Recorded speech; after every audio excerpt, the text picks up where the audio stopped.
all night. I made you guys wait. That's the punishment. When you're late in business, you got to earn your way back in. Hi Jensen, this is Dave. I'm a master's in financial engineering student at Haas. Thank you for the great session. Thank you. It's been super interesting and helpful for us. So NVIDIA is like a market leader for AI processing, and ChatGPT is going super viral in the past 3 to 6 months.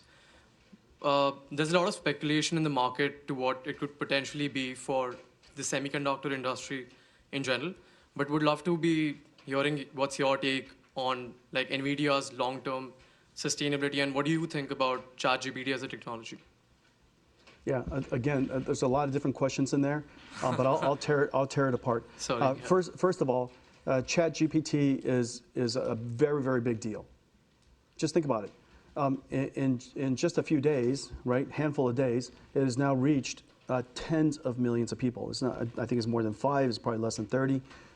And the amazing thing is this: everybody's using it for different reasons, and everybody finds it delightful. That's its miracle.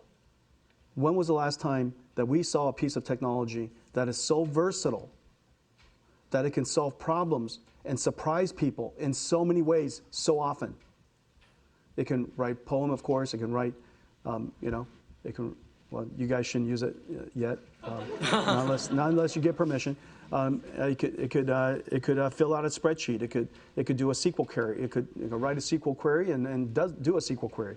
It could write Python code, as you know. It could write Verilog, And so if you can't do it today, of course it'll be able to do it someday. And so the fact that you have this tool that can do all these different things has really surprised a lot of people around the world.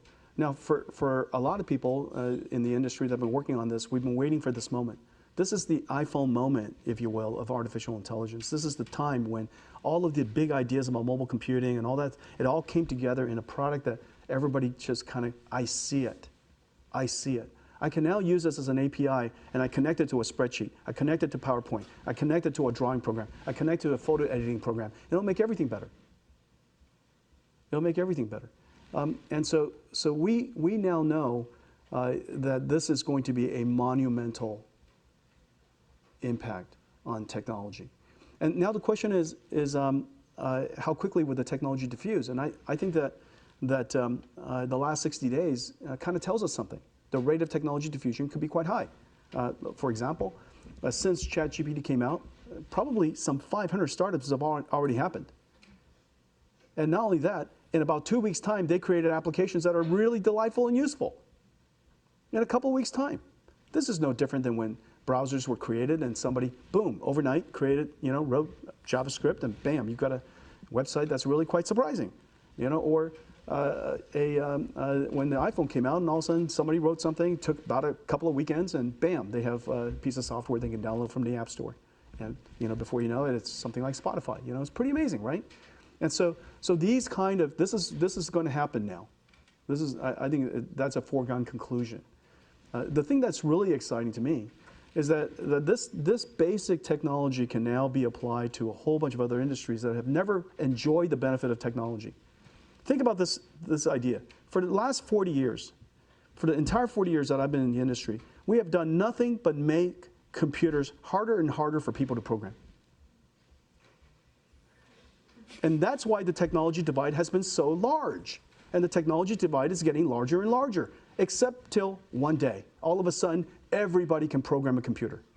Literally everyone can program a computer. We have democratized computing. It doesn't matter if you're a farmer, a doctor, a nurse, a frontline worker, assistant, travel agent, doesn't matter. A small business, a restaurant owner, it doesn't matter. Everybody is now a programmer, isn't that right? You just have to prompt this thing to write a program for you, to do something for you, automate something for you. We have done, what OpenAI has done and what the team over there has done genuinely is one of the greatest things that has ever been done for computing. We have democratized computing in a very, very large way. And so I'm very, very excited about that. And so I'm excited about the prospects of it, of course, as you can tell. Now the question is how is it going to impact healthcare? How's it going to impact transportation? How's it going to impact retail, logistics? How's it going to impact manufacturing? the other $100 trillion industry that is today largely not served by technology. Computing industry is tiny compared to the world's industry. It's like $100 trillion. It's giant. And so we could do something now. Thank you. Yep.